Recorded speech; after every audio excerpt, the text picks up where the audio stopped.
नाम का महाराष्ट्र की रहने वाली थी और अपने कमरे में उस दिन अकेली बैठी इंग्लिश लिटरेचर की किताब पढ़ रही थी। फिर जब किताब पढ़कर वह ऊब गई तो उसने रख दी और उसे याद आया कि आज तो कॉलेज जाना ही नहीं है, क्योंकि आज संडे है। संडे जिसे सब लोगों को बेसब्री से इंतज़ार रहता है, लेकिन मुझे संडे बहुत खलता है। कोई मूवी देखने जाता है, कोई लॉन्ग ड्राइव का प्लान बनाता है, लेकिन मेरे लिए यह सबसे लंबा और बोझिल दिन होता है। यह संडे मुझे बहुत अकेलापन महसूस कराता है। मैंने किताब को टेबल पे रख दी। मुझे ऐसा लग रहा था जैसे आज भी मैं कॉलेज चली जाऊं। मैंने लैपटॉप स्क्रीन पर नज़र गड़ाई, लेकिन उसमें भी कॉलेज का कोई काम नहीं था। फिर मैं उदास मन से किचन में गई और चाय चढ़ा दी। फिर मैं एक कप चाय लेकर आई और खिड़की के पास उदास मन से बाहर देखने लगी। बाहर एक कबूतर मेरी ही तरह गुमसुम बैठा था, पता नहीं क्या तलाश कर रहा था। जब तक फ़ोन की घंटी बजी, फ़ोन पर राज था। मैंने फ़ोन उठाकर देखा तो मैं सोचने लगी, पता नहीं अभी है क्या कहेगा। मैंने उसका फ़ोन उठाया और उसने अपनी जिद में कहा, देखो मना मत करना, मैं जानता हूँ तुम्हारी किताब भी पढ़ गई होगी और तुम चाय पी रही होगी और बाहर खिड़की के बाहर निहार रही होगी, लेकिन मैं फिर भी कहा कि आज मैं बहुत बिजी हूँ। तो वह बोला, झूठ क्यों बोल रही हो, मुझे पता है तुम्हें कुछ काम नहीं है, तुम अकेली बोर हो जाओगी। चलो ना यार, कहीं घूम कर आते हैं। मैंने उससे कहा, राज तुम मुझे हर झूठ को इतनी जल्दी कैसे पकड़ लेते हो। वह बोला, मैं तुम्हें खुद से ज़्यादा जानता हूँ, इसलिए मैं तुम्हारे हर उदास मन को तन्हा शाम को मैं अच्छे से पढ़ सकता हूँ, तुमसे बेहतर जानता हूँ। मैंने उसका फ़ोन रख दिया और अपनी यादों के सागर में खो गई। यह तन्हाई, यह शहर मैंने खुद अपने आप ही तो चुना था। यह नौकरी भी तो मैंने खुद ही चुनी थी। पुराने सारे रिश्ते पीछे छोड़कर आगे चलने की कोशिश कर रही थी। मैंने कॉलेज ज्वाइन कर लिया और इंग्लिश लिटरेचर पढ़ाने लगी। वहीं पर पिछली साल मेरी ज़िंदगी में राज आया। उसने भी कॉलेज ज्वाइन किया था, वह भी लेक्चरर था। धीरे धीरे हम दोनों में बातें होने लगीं। पता नहीं क्यों हजारों सवाल पूछा करता था। मैं उसके हर सवाल का जवाब हाँ ना में दे दिया करती थी। धीरे धीरे वह मेरे हर सुख में दुख में शामिल हो गया। धीरे धीरे ऐसे ही कुछ महीने में हम दोनों बहुत अच्छे दोस्त बन गए। मैं उसके साथ सहज हो जाती थी, अपने मन की हर बात उसको बता देती थी और वह बिना कहे ही समझ जाता था। मैं बच्चों को पढ़ाकर जरा सी थकी नजर आती थी तो तुरंत चुपचाप से मेरे लिए चाय ले आता था। अगर मैं केबिन में बैठी हूँ तो मुझे ज़्यादा काम है तो वह भी रुक जाता था। मैं उससे कहती थी, क्यों तंग हो रहे हो। वह कहता था कि तुम क्या सोचती हो, केवल तुम्हें अकेला काम है, मुझे भी काम है, इसलिए मैं रुका हूँ। फिर पता नहीं कितने बहाने बना दिया करता था और मैं भी थक कर उसकी तरफ मुस्कुरा कर देख दिया करती थी। शाम के 5 बज गए थे। कॉलेज से अपना असाइनमेंट ख़त्म करके मैंने मेल किया। पीछे कुर्सी पर सिर टिकाकर थकान महसूस हो रही थी। पता नहीं क्यों सर से दर्द हो रहा था। तभी पीछे से राज की आवाज़ आई और एकदम मेरी कुर्सी के पीछे खड़ा था।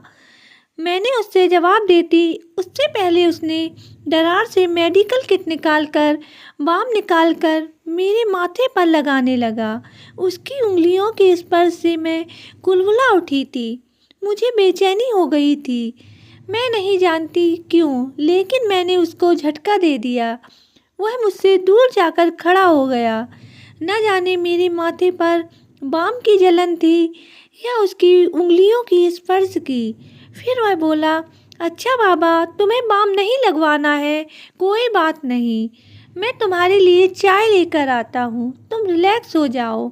मैंने इतनी बेरुखी से भी उसे बिल्कुल गुस्सा नहीं आया, बल्कि मेरे लिए चाय लेकर आया।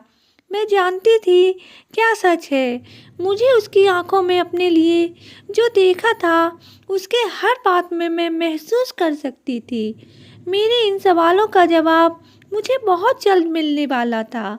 उस दिन रविवार की शाम रात मुझे ज़बरदस्ती घर से ले आया और बोला, चलो ना यार, कहीं टहल कर आते हैं, घूम कर आते हैं। घर आए, मैं गाड़ी से उतरने लगी तो उसने मेरा हाथ थाम लिया। वह बोला, अनामिका रुको, मैं तुमसे कुछ कहना चाहता हूँ, तुम प्रॉमिस करो हम हमेशा अच्छे दोस्त बने रहेंगे। मैं उसके चेहरे को देख रही थी। वह कांपते होठों से मुझसे कहा, आई लव यू, और अपनी बात ख़त्म करता उससे पहले मैं बोल पड़ी, मुझे देर हो रही है, कल मिलते हैं ना। उसके हाथ से अपना हाथ छुड़ाकर गाड़ी से उतरकर मैं तेज़ी से कदमों से अपने घर की तरफ चली गई। मैं महसूस कर रही थी उसकी आंखें मुझे पीछे से देख रही हैं। मैंने दूसरी बार उसे मायूसी दी थी। जो मुझे बेशुमार प्यार करता था, मैं उससे ही भाग रही थी। मैं जानती थी मैं उसे इस प्यार के बदले कुछ नहीं दे सकती हूँ। ज़िंदगी शायद मुझे दूसरा मौका दे रही थी, लेकिन मैं अतीत को दोहराने का मौका नहीं दे सकती थी। मैंने राज की बात को अनसुना करके दूर चली गई। कमरे में गई, लाइट भी ऑन नहीं की, अंधेरे में बैठ गई और सारी बातें याद आ रही थीं जिन्हें मैं भुला देना चाहती थी। 3 साल पहले का वक्त था, मेरे जहाँ में ताज़ा हो गया। उन दिनों मैं एमए फाइनल में थी। मेरे माँ पापा मेरी शादी के लिए जिद कर रहे थे और मैंने भी उनके सामने घुटने टेक दिए। कुछ दिनों बाद वह लोग मुझसे मिलने आ रहे थे, मुझे देखने के लिए आ रहे थे। उसका नाम रवि था। वह सबसे पहले मुझसे मिलने आए तो हम दोनों को बालकनी में अकेला छोड़ दिया। तुम दोनों एक दूसरे से बात कर लो, जान पहचान लो। मैंने एक के बाद एक कई सवाल पूछे, उसकी ग्रेजुएशन, उसकी जॉब, इसके अलावा तुम्हें कौन सी किताब पसंद है, म्यूजिक कौन सा पसंद है, ढेरों सवाल। मैं भी चाहती थी वह भी मुझसे कुछ। मैंने उससे कहा, तुम्हें कुछ नहीं पूछना, लेकिन उसने केवल एक सवाल किया, मैं तुम्हें जानना चाहता हूँ, तुम्हारे साथ वक्त बिताना चाहता हूँ। उसने यही कहा था। मैंने उसकी गहरी आंखों में झांक कर देखा, वह मेरे दिल में उतर गया था।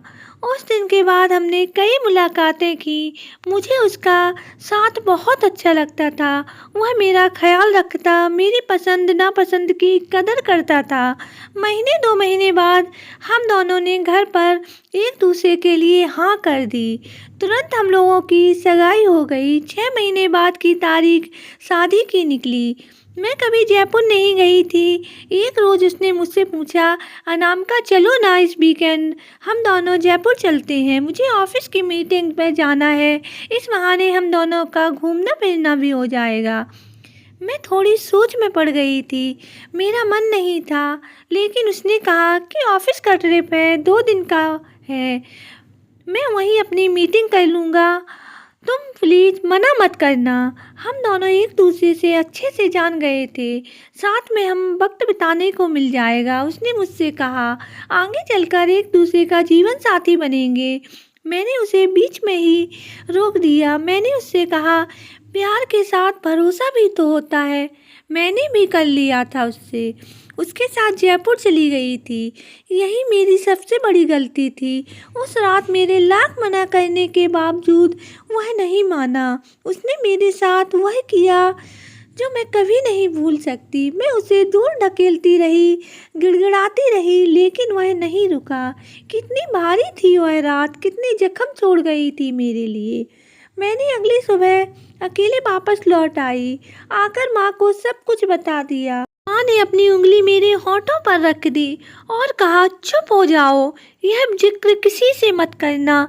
एक बार शादी हो जाएगी तो सब कुछ ठीक हो जाएगा, तुम भूल जाओगी बेटा। पुलिस केस मत करना, बहुत बदनामी हो जाएगी।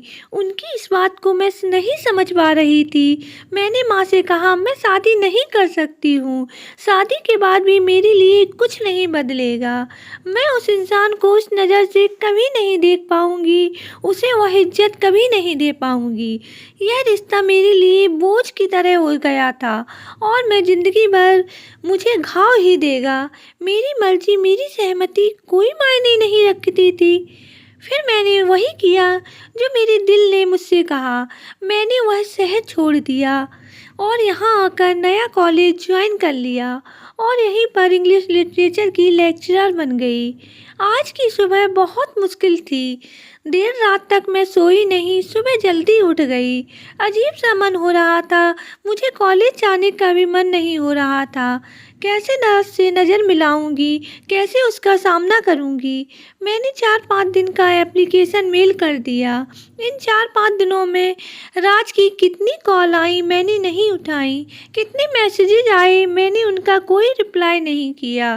जब मैं 5वें दिन अकेले कमरे में बैठी थी तो डोर बजी। मैंने जाकर दरवाज़ा खोला तो राज था। वह बोला, कॉलेज क्यों नहीं आई, मैंने तेरा कितना वेट किया। और वह सोफे पर बैठ गया। मैंने उससे कहा, चाय पियोगे? मैं चाय पी रही थी। मैंने दरवाज़ा बंद करके उसके सामने सोफे पर बैठ गई। वह मेरी तरफ हसरत भरी निगाहों से देख रहा था। मुझे उसकी नज़रें या कहूँ उसका सामना नहीं करना चाहती थी। फिर मैंने कहा, राज हम दोनों अच्छे दोस्त हैं, केवल अच्छे दोस्त। राज बोला, तुम मुझसे दूर क्यों भाग रही हो, मेरा सामना क्यों नहीं करना चाहती हो? मेरी नज़र झुककर मैंने कहा, शायद अपने से भाग रही हूँ। मैंने ज़िंदगी का दोबारा सामना नहीं कर सकती हूँ। वह मेरे पास आकर बैठ गया और बोला, अनामिका सच सच बताओ, ऐसी कौन सी बात है जो तुम मुझे नहीं बता सकती हो? हम दोनों बेस्ट फ्रेंड हैं और तुम ऐसा फैसला क्यों कर रही हो? मैंने उससे कहा कि राज, क्या यह मेरा खुद का फैसला नहीं हो सकता है? और कहते कहते मैं रुक गई। मेरी बात सुनकर उसकी आंखें भर आईं। उन आंखों में मुझे खोने का डर था। मैंने उसकी आंखों में नहीं देखा और ना ही मैं देखना चाहती थी। मैं नहीं पिघलना चाहती थी। मैंने तेज आवाज़ में कहा, बहुत बड़ी वजह है। मैंने राज से कहा, जैसे उसने किया था मेरे साथ, मुझे पागल कर दिया था अपने प्यार में पड़ना। फिर मुझे कहते कहते मैं रुक गई। राज खड़ा सुन रहा था। मैं मुश्किल से बोल पा रही थी। कितने ही दुख दबे थे। अजीब लगता था। मैं कसमसा उठती थी। फिर चाहे उसके चाय का कप जब रवि ने उंगलियों से मेरी उंगलियों को छुआ था, उनकी उंगलियों का छुआ, या थिएटर में बैठते वक्त उसका हाथ मेरे कंधे पर रख देना कितना असहज हो जाता था। मुझे 3 साल गुजर गए थे मगर वो बुरे सपने मेरा पीछा नहीं छोड़ा था। जैसे कोई मुझे नोच रहा हो, मुझे भद्दी नज़रों से देख रहा हो और मैं नज़रें झुकाए किसी अपराधी की तरह खड़ी हूँ और मैं फूट फूट कर रोने लगी। अतीत का हर पन्ना राज के सामने खोल दिया। राज घर चला गया। अगली सुबह मैं कॉलेज गई। राज भी कॉलेज आया था। राज ने मुझे बिल्कुल महसूस नहीं होने दिया कुछ हुआ है। वह पूरे दिन मेरे साथ रहा, मुझे अकेलापन महसूस नहीं होने दिया। राज मुझसे गुस्सा होकर मुझसे दूर चला जाएगा, मुझे बहुत डर लग रहा था। एक दिन संडे को मेरे साथ मेरे घर आया और मेरा पुराना एल्बम देखकर कहने लगा, मेरे कॉलेज की तस्वीरें देखने लगा। कोई कंपटीशन जीतकर हाथ में प्राइज लिए अपने दोस्तों के साथ खड़ी थी, कभी मेहमानों के साथ। देखने लगा, हर फोटो में मैं मुस्कुराती दिख रही थी। वह मुझसे बोला, वैसी भी हो जाओ ना। मेरी आंखें फिर डबडबा उठी। मैंने उससे कहा, फिर से पॉसिबल है? वह बोला, पॉसिबल क्यों नहीं है? ज़िंदगी में इतना कुछ सिखा दिया है, चाह कर भी मैं किसी पर विश्वास नहीं कर सकती हूँ। लेकिन मैं बस अपना दोस्त नहीं खोना चाहती हूँ, बहुत अच्छा दोस्त। मैं ऑफिस के लिए घर से निकलती तो मुझे बाहर इंतज़ार करता हुआ मिलता। लौटते वक्त भी ऐसा ही होता। रास्ते भर उसकी बातें बंद ही नहीं होती थी। बातों बातों में वह मुझसे कहता कि लाइफ रुकने का नाम नहीं है नाम का, तो मैं उसकी तरफ सवालिया नज़रों से देखने लगती। वह कहता, तुम क्यों फोकर बनना चाहती हो? नदी बन जाओ ना, जो हमेशा बहती हुई रहती है, सब कुछ पीछा छोड़ते हुए आगे चली जाती है। कितने सुंदर किनारे तुम्हारा इंतजार कर रहे हैं। मैं चुपचाप सुनती रहती, अपने अंधेरे मन के कोने टटोलने लगती कि शायद कोई रोशनी का कतरा वहाँ तक पहुँचा है कि नहीं। उसे महसूस करना चाहती थी। फिर राज मेरी नाक पर उंगली रखकर कह देता कि कोई बात नहीं, हम दोनों अच्छे दोस्त हैं और हमेशा अच्छे दोस्त रहेंगे। हम बहुत सारा समय एक साथ बिताते, लेकिन उसने कभी सीमाओं के लांघे जाने का डर मुझे उसके साथ कभी महसूस नहीं होने दिया। आज संडे था, उसने बताया कल एक सप्ताह के लिए बाहर जा रहा हूँ, मुझे ज़रूरी काम है। कॉलेज में गई तो कितना सूना सूना लग रहा था, उसके बिना सब कुछ खाली खाली लग रहा था। ऐसा लग रहा था आज मेरा दिल भी बिल्कुल खाली हो गया है। पूरे एक सप्ताह के बाद जब राज कॉलेज आया, मुझे देखते ही बोल पड़ा, क्यों मिस किया ना? मेरी नज़र फेर ली। मैंने कहा कि नहीं। उसका चेहरा उतर गया। मैंने मुस्कुराकर उसकी नाक पर उंगली लगा दी, जैसे वह अक्सर किया करता था। मैं भी उसे बताना चाहती थी कि राज, मैंने तुम्हें बहुत मिस किया, बहुत बहुत मिस किया।